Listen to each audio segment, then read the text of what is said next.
আজ আমরা এত কুয়াশার মধ্যে সকালবেলায় উপস্থিত হয়েছি একজন মহান দেশপ্রেমিকের জন্মদিন পালন হিসাবে।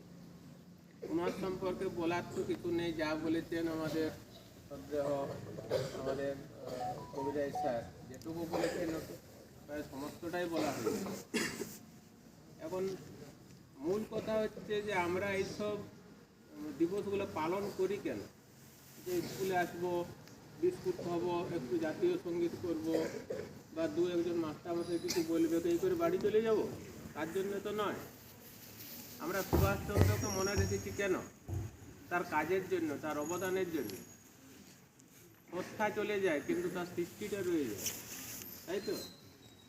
স্কুল হচ্ছে শুধু কিন্তু যে বিভিন্ন বিষয় সম্পর্কে পড়াশোনা তা কিন্তু নয়, অনেক কিছু শিক্ষা দেয়। এই যে এই সমস্ত যে 23শে জানুয়ারি 26শে জানুয়ারি অনুষ্ঠান পালন করা হয় কেন? তোমরা 5 থেকে 10 বা 12 পর্যন্ত এখানে থাকবে, কিন্তু দেখবে এক সময় তোমরাও বেরিয়ে যাবে।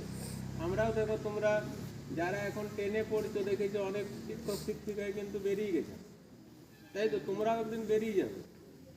কিন্তু স্কুলে এমন কিছু আমরা কাজ করে যাব যেটা স্কুল আমাদের মনে রাখে, তাই তো?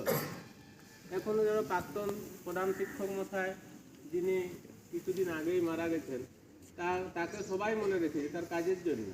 পুরানো ছাত্রছাত্রী অনেকেই আছে যারা এখনও মনে রাখে।